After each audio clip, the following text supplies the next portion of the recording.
The sound hits first. Not the polite applause, not the clinking champagne flutes, but the dull roar of blood rushing in my ears, drowning everything else out. My sister is radiant, a vision in white lace, her new husband beaming beside her. They've just cut the cake. The air smells of sugar and expensive perfume.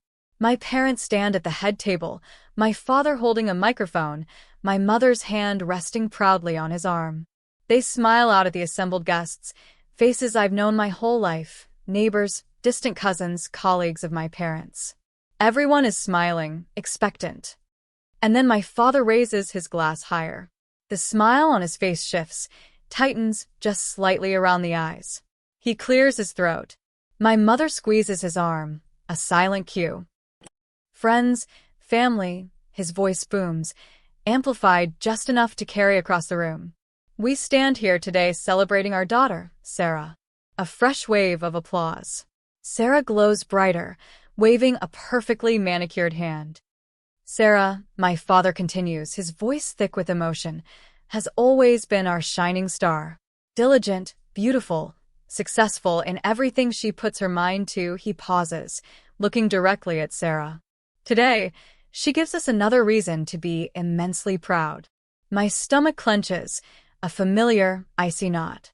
This is how it always goes. Sarah's accolades, Sarah's achievements, Sarah's effortless grace.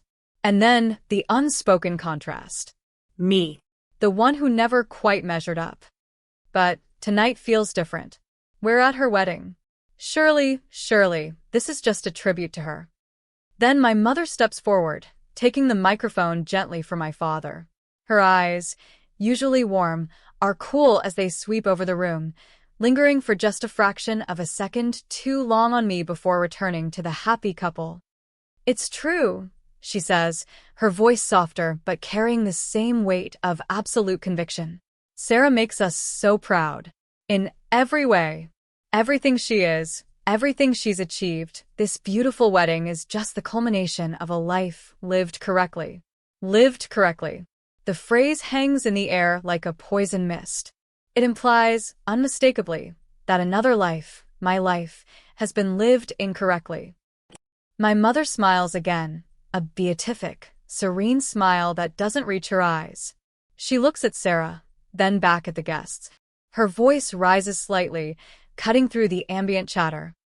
Finally, she says, her gaze sweeping across the room, a deliberate, public declaration. Finally, a daughter we are truly proud of. The words land like a physical blow. They don't just sting. They shatter something inside me. The polite applause that follows is a deafening roar of confirmation. Every eye in the room feels like it's on me, watching me crumple. My fiancé, Liam, sitting beside me, tenses, his hand finding mine under the table, his grip a lifeline. But even his strength can't hold me together. The room spins. The music fades. The laughter sounds hollow. My own parents.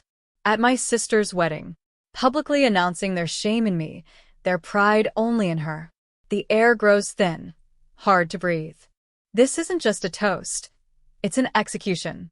A social, emotional execution delivered with a smile and a champagne flute. And everyone is watching. Let me know where you're watching from and what time it is. And if you haven't already, please subscribe. It helps me more than you know. The world doesn't stop, not really. Champagne corks still pop somewhere in the distance. The band picks up a new song. People laugh. Oblivious, or perhaps, I think with a cold surge of shame, entirely aware and agreeing. My parents are surrounded, accepting congratulations, basking in the glow of their favored child's perfect day. They don't look at me. Not once. It's as if I've evaporated.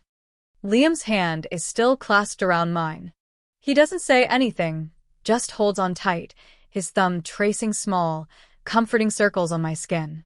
I stare straight ahead, focusing on the intricate pattern on the tablecloth, counting the threads, anything to keep from dissolving into a puddle on the floor. This isn't new, this feeling of being the shadow, the afterthought. It's a feeling I grew up with, as ingrained as my own name. Sarah was always the easy one. The beautiful baby, the smart toddler, the The star student, the popular teenager, the successful young woman. Effortless perfection. That's how my parents saw her. That's how everyone saw her. And me? I was challenging. Quiet, sometimes awkward. More interested in books and creating things with my hands than in sports or socializing. My grades were good, but never perfect. My interests were deemed impractical. If Sarah brought home an award, it was displayed prominently, discussed endlessly. If I achieved something, it was met with a nod, maybe a faint smile, followed quickly by a pivot to Sarah's latest triumph. That's nice, dear. Did you hear Sarah made captain of the debate team? Even my appearance was a point of subtle, constant comparison. Sarah had my mother's delicate features, her easy grace. I was taller, with a different build, my father's heavier brows, a mouth that didn't seem to curve into a smile as readily. You should really do something with your hair, my mother would say, sighing. Or, Sarah always picks clothes that flatter her shape. The implication was clear. I didn't. I couldn't. It wasn't overt cruelty, not usually. More like a persistent, low-grade dismissal. A constant, quiet message that I wasn't quite enough. Wasn't quite what they wanted. Sarah was the blueprint, and I was the flawed copy. And they never tired of pointing out the defects. They paid for Sarah's prestigious university, her apartment in the city, her expensive hobbies. When I chose a different path, a state school, a less conventional career, the support vanished. Well, you made your choices, my father had said, shrugging. Sarah chose wisely. I worked multiple jobs to pay for tuition, for rent, for everything. They offered nothing, not even advice, beyond thinly veiled criticism. Are you sure this is practical? My mother would ask, her lip curled slightly. Sarah's already on track to be a partner by 30. My sister wasn't actively malicious, not exactly. Growing up, she sometimes seemed genuinely puzzled by my struggles, by the way I seemed to chafe against the family dynamic. She benefited from it, of course, swimming effortlessly in the current of their approval, but I don't think she fully understood the depth of the neglect I felt. Or perhaps she did, and it made her uncomfortable, so she pretended not to see. We were sisters by blood, but strangers in the landscape of our parents' love. And then there was Liam. I met him when I had finally clawed my way into a stable career, one I loved, even if my parents still didn't understand it. He saw me, truly saw me, in a way my family never had. He didn't compare me to Sarah. He celebrated my quirks, my quiet determination, the things that made me me. He came from a different world, one of significant wealth, though he carried it lightly, with none of the performative status-seeking that defined my parents. He was kind, brilliant, and saw my worth when my own family treated me like loose change. Marrying him wasn't just about love. It was about finally building a family of my own that felt safe, validating. My parents were complicated about Liam. His background impressed them, of course. They liked the idea of their daughter marrying into money, even if it was the wrong daughter. They tried to be charming, tried to integrate him into their world. But they couldn't seem to help themselves. Even with Liam present, the comparisons, the subtle slights towards me, continued. They'd talk about Sarah's perfect wedding plans, her future children, her perfect life, while I sat there, my existence minimized. He saw it all. Every sidelong glance, every dismissive comment, every time they spoke about me instead of to me. He never said much in the moment, but I felt his anger radiating beside me. Later, in private, he would hold me, let me cry, and tell me over and over that I was more than enough, that they were the ones who were lacking. Which brings me back to the wedding, to the toast. Finally, a daughter we are truly proud of. The weight of those words feels physical. It's not just humiliation, it's a final, public severing. They are choosing their perfect daughter, their perfect life, and casting me out of the narrative, out of their visible world of love and approval. My throat is tight, my eyes burning. I want to run, to scream, to disappear. But I sit there, frozen, trapped by social convention and the sheer, paralyzing shock. Liam's grip on my hand tightens further. He leans in, his lips close to my ear. We're leaving, he murmurs, his voice low and fierce. It's not a question. I shake my head almost imperceptibly. I can't. Not yet, I don't know why. Prida? A desperate, foolish hope that they might somehow retract it, apologize? Or maybe just the inability to move.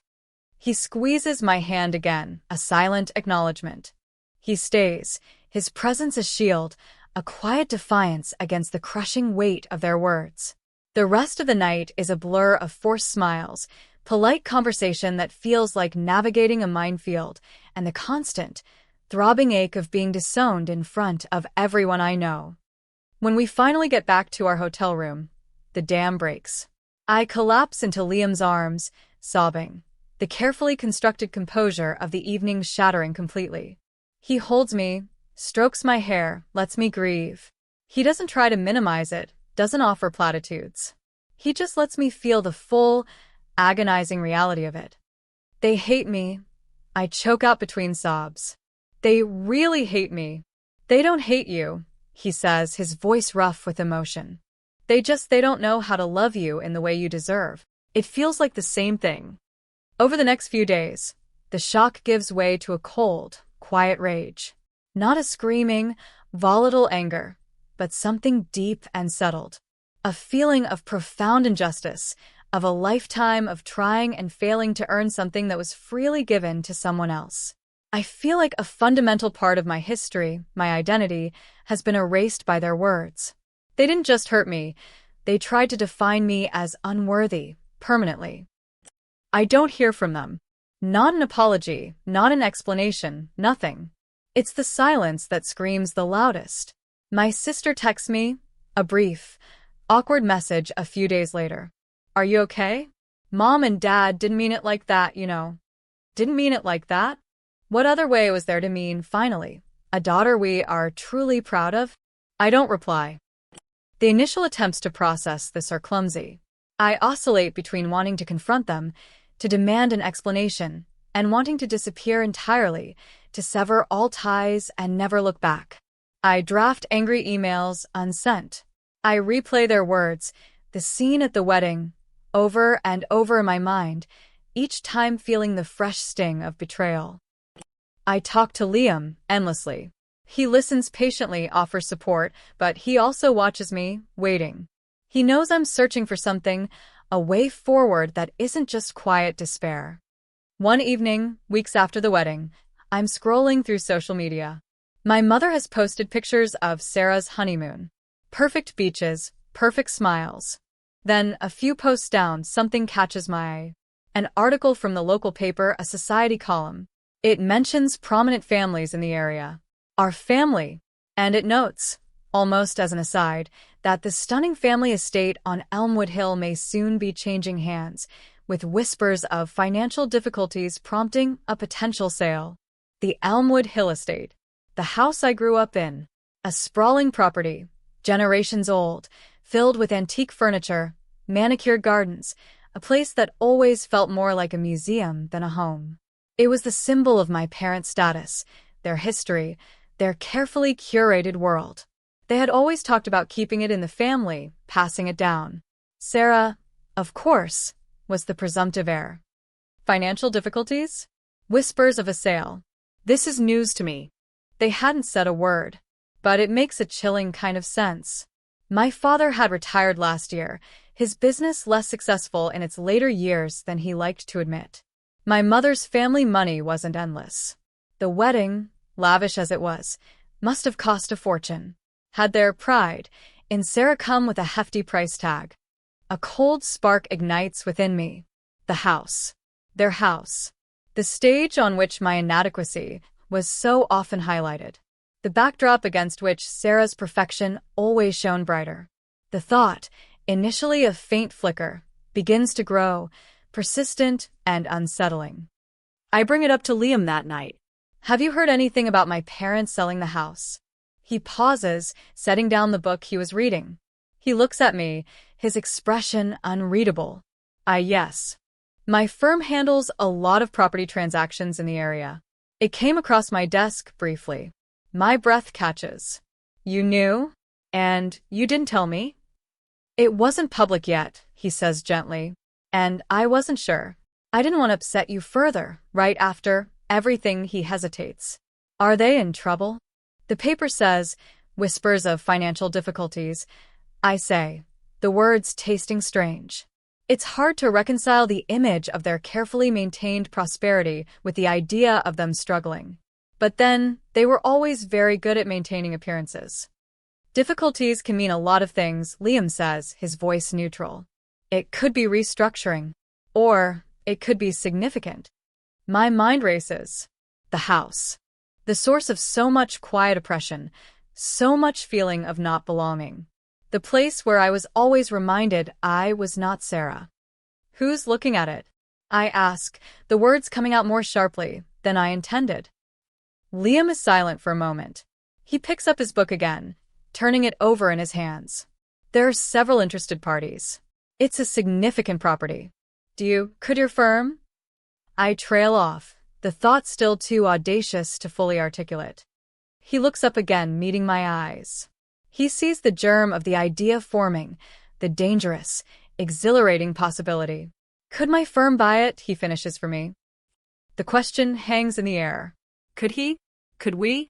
By the very symbol of their pride, their status, the place where they declared I was unworthy. The anger from the wedding, the lifetime of feeling less than, surges back, potent and clear. It's not just anger anymore. It's a fierce, protective instinct. For myself. For the child, who is always overlooked. For the woman they tried to erase. They toasted Sarah. I say, my voice low, stripped of emotion. Said they were finally proud. Liam watches me, his gaze steady. That house, I continue, represents everything they valued. Everything they used to measure us. I swallow. The dryness in my throat intense. If they're selling it, it means their measurement system is failing. He doesn't say anything, just waits. What if, I finally say, the words feeling both terrifying and liberating, what if we didn't just let it go? What if we didn't let someone else buy it? What are you saying? His voice is quiet. What if, I repeat, the idea gaining momentum, power, what if we bought it? There's a long silence. The only sound is the ticking of the clock on the bedside table. Liam doesn't react with shock or dismissal. He just looks at me, really looks at me, seeing the depth of the hurt, the quiet fury that has been building for decades. That house holds a lot of history, he says carefully. It holds the history of me never being good enough, I say, my voice hardening. It holds the echoes of every time they chose her, every time they dismissed me. I lean forward, my hands clasped tightly. They want to sell it, Liam. They need the money, I'm sure of it. After parading their pride in Sarah, after humiliating me, they need to sell the symbol of everything they stood for. Their legacy, a bitter laugh, escapes me. It's poetic, isn't it? It is, he agrees softly. If they're selling it, I say, my voice gaining strength, conviction, someone is going to buy it. Some stranger. It will just be another house to them. But to me, it's a chance. A chance for what? He asks. A chance to reclaim something. I say, the idea solidifying, feeling right in a way that nothing has felt in a long time. To take back the narrative. To say, you define me by this place, by your standards, and now I own the place on my terms. It's not about the money, not for me. It's about power. Not power over them, not entirely, but power for myself. The power to stand on that ground, the ground where I was always diminished, and say, I belong here now. I am enough. I am more than enough. Liam reaches out, taking my hands in his. His eyes are warm, understanding. Are you sure? He asks, his voice gentle. This isn't just revenge, is it? I consider this. Is it revenge? Partially, yes. There's an undeniable, delicious thrill in the thought of turning the tables. But it's more than that. Revenge is a reaction. This feels like reconstruction. Like taking the broken pieces of my past and building something new, something strong, on the very foundation that tried to break me. It's about healing, I say, the words surprising even myself. It's about putting a stake in the ground and saying, "My worth is not determined by whether or not you are proud of me." He smiles then, a slow, genuine smile that reaches his eyes. "Okay," he says simply. "Let's buy the house." The decision is made. A quiet turning point in the darkness. From despair to determination. From victim to architect. The plan is audacious, risky, and utterly compelling. It feels like stepping onto a new path, one that leads not away from the pain, but directly through it, with the intent of transforming it. The next few months are a blur of hushed conversations, late-night calls, and legal documents. Liam handles most of the practicalities through a shell corporation, ensuring anonymity. We need to be certain it's us, and not just Liam's firm, that ultimately holds the deed, but the initial negotiations are handled impersonally. The key is speed and discretion. My parents can't know who the potential buyer is. Not yet. The whispers in the local paper become louder murmurs. The estate is officially on the market, listed quietly, without fanfare. The price is steep, even for the area, but the fact that it's for sale at all sends ripples through their social circle. It's a crack in their carefully constructed facade of perfection. My parents are stressed. I can hear it in my mother's voice on the rare occasions she calls, usually with some mundane request or a passive-aggressive comment about my life choices. They complain about the hassle of showing the house, the lack of serious buyers, the audacity of lowball offers. They talk about strangers walking through their home, judging their possessions. They seem to resent the necessity of the sale, as if the house itself is betraying them. They never mention needing the money explicitly, but the subtext is clear. The lavish wedding, perhaps other investments gone sour, the cost of maintaining the sprawling property, it's all caught up with them. The symbol of their success is becoming a millstone. Meanwhile, our plan unfolds.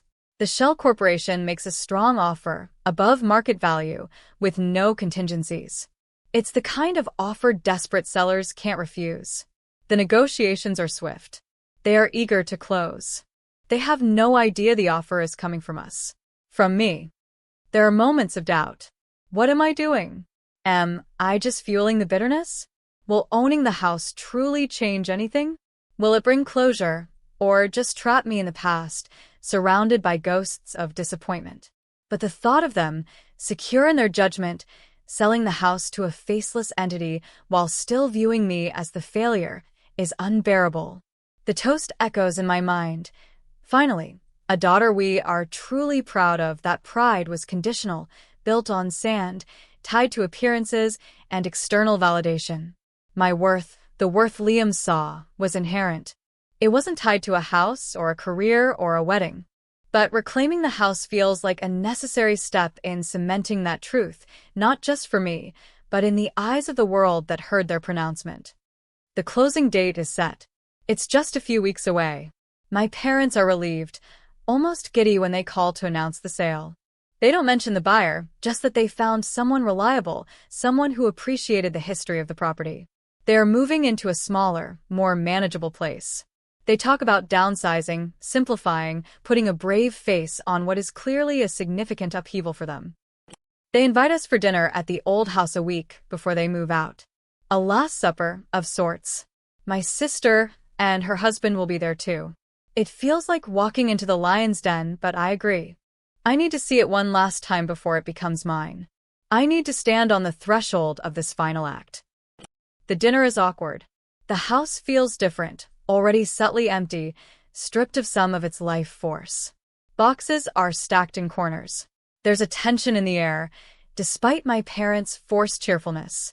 They reminisce about the house, sharing anecdotes, most of them centered around Sarah. Remember when Sarah had her Sweet 16 party in the garden? This is where Sarah learned to play piano. The house is just another extension of Sarah's perfect narrative. They ask me about my life, my job, my plans in a perfunctory way. It's clear they aren't really listening. They're already mentally detached, focused on the future, the move, the next phase of their carefully curated existence. They still don't mention the buyer. Towards the end of the evening, over coffee in the drawing room, my father clears his throat. My mother gives him a significant look.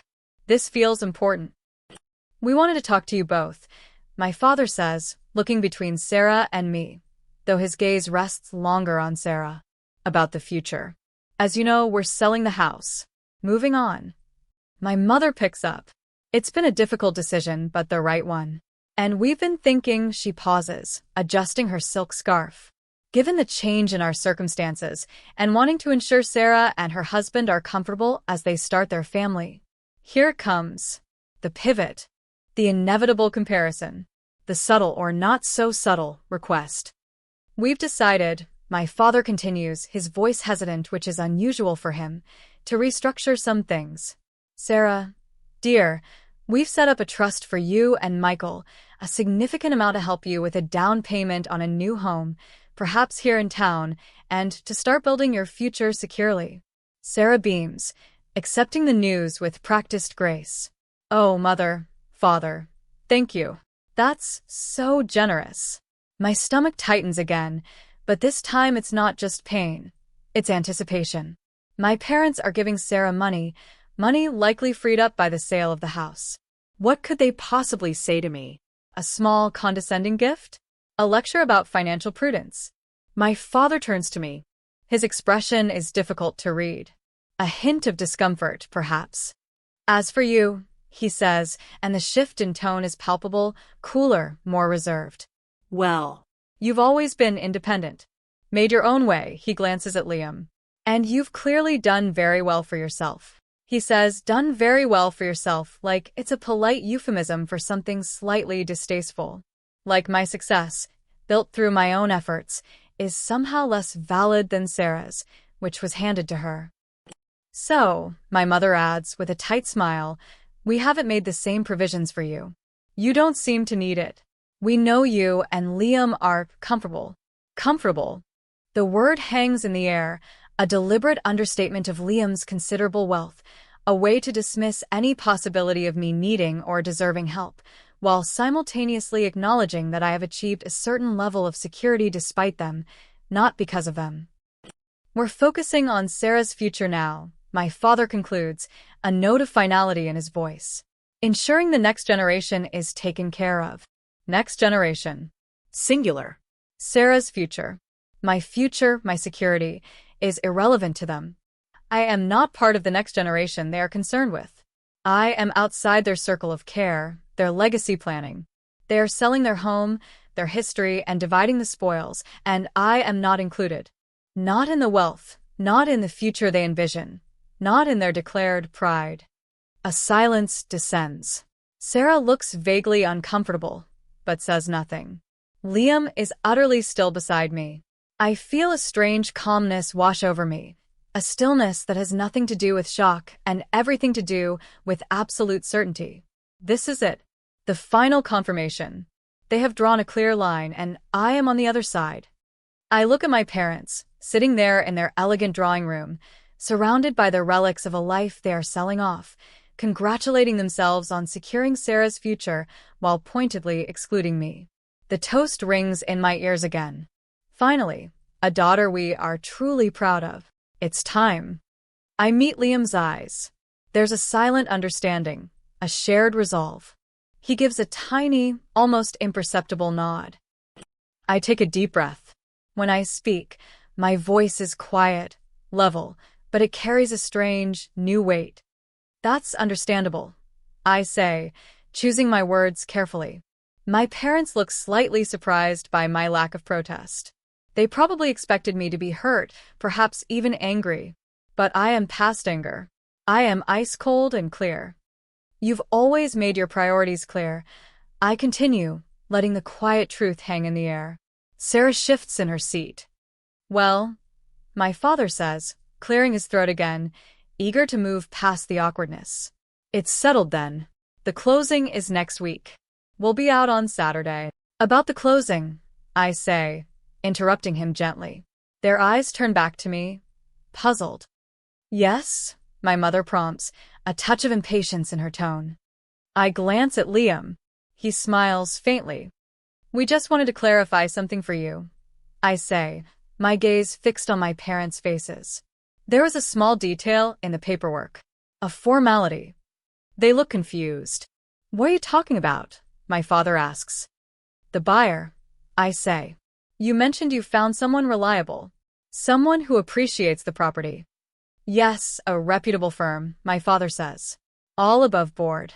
That firm, I say, and I pause, letting the tension build, enjoying the slight furrowing of their brows, the flicker of unease in their eyes. This is it. The moment the carefully constructed facade begins to crack. That firm was acting on behalf of someone else. Their confusion deepens. My mother's hand goes to her throat. On behalf of whom? She asks, her voice suddenly tight. I look at them, at the familiar faces that have held judgment and disappointment for so long. I think of the wedding toast, of every single time I felt invisible, unworthy, second best. The pain is still there, a dull throb, but it's overlaid now with something else. A quiet, steely satisfaction. On behalf of the person, I say, my voice dropping slightly, but projecting absolute clarity, who signed the final purchase agreement. I reach into my handbag, which is resting on the floor beside my chair. I pull out a single, old-fashioned brass key. It's heavy in my hand, the front door key to this house. I'd kept it for years, a relic of a childhood where I never quite felt like I belonged. I hold it up, the brass catching the dim light of the drawing room. My parents' eyes fix on it, then snap to my face. Sarah and her husband are watching, silent. This key, I say, my voice steady, was cut many years ago. It opens the front door. I look directly at my parents. Soon, it won't be the only key I have. Their faces are pale. They still don't understand. Not fully. Liam reaches into his jacket pocket. He pulls out another key. Newer, shinier. A set of keys, actually on a keyring. The official set. He leans forward and places them on the coffee table between us, right in front of my parents. The small jingle they make as they land sounds deafening in the sudden, profound silence of the room. My mother stares at the keys, then up at Liam, then at me. Her mouth opens slightly, but no sound comes out. My father's face has gone slack, his eyes wide with disbelief. The buyer, Liam says, his voice calm, cutting through the silence, was my wife. Acting through a holding company for privacy initially. But the beneficial owner is, he gestures to me. My parents stare at him, then back at the keys, then back to me. The truth dawns on them, slow and agonizing. The reputable firm. The strong offer.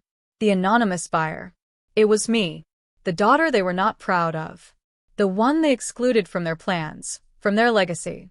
I bought their house. You bought the house? My father's voice is a choked whisper. Yes, father, I say, picking up the old brass key and placing it next to the new set on the table. Liam facilitated it. He handled the arrangements. But the deed is in my name.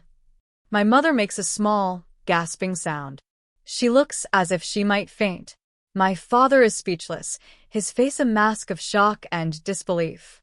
Sarah and her husband exchange stunned glances. But why? My mother finally manages, her voice trembling. I look at them, at the ruins of their composure. I could be cruel.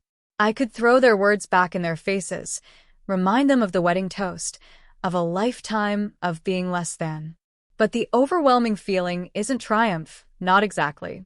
It's something colder, quieter. A profound sense of finality. This house, I say, gesturing around the room, was the center of your world. The symbol of your values. My gaze settles on my mother. And at Sarah's wedding, you made it clear what those values were. Who you valued. My voice doesn't shake. It's steady, unwavering. You toasted your pride in one daughter, and in doing so, you announced your lack of pride in the other. In me. I pick up the new set of keys, letting them jingle softly. This house was where I learned I wasn't good enough. It was the stage for every comparison, every dismissal. I look at the keys in my hand. Now, it's just a house. My father finally finds his voice, a sudden, angry burst. How could you? This is our family home. Generations. You did this out of spite. Spite. I repeat, a dry, humorless smile touching my lips. Perhaps. But also necessity. I meet his furious gaze. You made it clear I had no place in your legacy. So, I built my own. On the ground you tried to deny me. My mother is crying silently now, tears tracking through her makeup. Sarah looks horrified, caught in the crossfire of a war she never seemed to fully acknowledge was happening. We thought we were selling to strangers. My mother whispers, her voice raw. You were, I say simply. You raised a stranger. The silence that follows is heavy, suffocating. They have nothing left to say. Their pride, their carefully constructed image, their financial security tied to the sale, it's all been undone by the child they deemed unworthy. The keys on the table gleam under the light, silent witnesses to the seismic shift that has just occurred. Liam puts his arm around my shoulders, a silent show of support, of solidarity. He understands this isn't just about property, it's about identity, about reclaiming a narrative that was stolen. I don't stay long after that. There's nothing left to say, nothing left to prove. I leave them in the drawing room, surrounded by their boxes, their history, their stunned silence. The keys are cool and solid in my hand as we walk out the front door. The same door I walked through countless times feeling small and inadequate. The days leading up to the official handover are strange. My parents don't contact me again. My sister sends another hesitant text, asking if we can talk. I tell her, gently, that I need space. This rift is too wide now, the damage too deep. On the day of the closing, Liam handles everything. I don't need to be there. The paperwork is signed, the funds transferred. The Elmwood Hill estate, the symbol of my family's selective pride and my lifelong feeling of inadequacy, is legally mine. We wait a few days for my parents and Sarah to finish moving out. Liam arranges for cleaners, for some minor repairs. He asks if I want him to handle everything, shield me from it. But I shake my head. I need to walk into that house alone, on my own terms. The day I finally go back, the house is empty, eerily quiet. The furniture is gone, the walls bare, the echoes of their lives the only thing remaining. I walk through the rooms that were once so familiar, yet always felt alien. The grand entrance hall, where I always felt too clumsy. The living room where I was told my dreams were impractical. The dining room where Sarah's achievements were celebrated over countless dinners. My childhood bedroom, stripped bare, anonymous. I stand in the drawing room, the place where they delivered their final, crushing blow, the place where I held up the key. The space feels different now. Not haunted by their disapproval, but quiet, waiting. It's just walls and floors. A structure. The emotional weight, the history they imbued it with, the pain they inflicted within it, that's not in the walls. It was in their words, their actions, my own reactions. Owning the house doesn't magically erase the past. It doesn't heal the scars. The hurt is still there, a deep, abiding ache. The public humiliation, the lifelong feeling of being less than, that doesn't vanish because I hold the deed. But standing there, in the empty silence of the drawing room, holding the keys that symbolize not their legacy, but my hard-won agency, I feel a sense of profound release. This place no longer has power over me. Its meaning is what I choose to give it now. It's not a monument to their pride in Sarah and their shame in me. It's just a very large house. What do I do with it? I don't know yet. Maybe I'll live in it. Maybe I'll sell it. Maybe I'll turn it into something entirely new, something that represents possibility and healing, not constraint and disappointment. The options are infinite, and for the first time, they are entirely mine. The victory isn't sweet, not in the way revenge is often portrayed. It's quieter, more complex. It's the cold satisfaction of reclaiming control. It's the bittersweet reality that winning this fight meant acknowledging the depth of the wound, the permanent fracture of a family that never truly saw me. I gained a house, but I lost the last vestige of hope for parental acceptance. But I didn't just win bigger, I won differently. I didn't just prove them wrong, I rendered their judgment irrelevant. They measured worth in property and appearances, and I used their own metric to show the emptiness of their values. I didn't need their pride to succeed, and in the end, their pride cost them everything they held dear. Walking out of the empty house that day, closing the door behind me with the new keys, I didn't feel like the overlooked daughter anymore. I felt like the owner of my own story, standing on solid ground, finally free from the shadows of the past. The house wasn't the prize. The freedom was. The quiet, undeniable knowledge that I am, finally, enough. If this story hit close to home, I'd love to hear your version. Drop a comment with where you're listening from and what time it is. And if you haven't already, subscribing helps me tell these stories. Thanks for being here.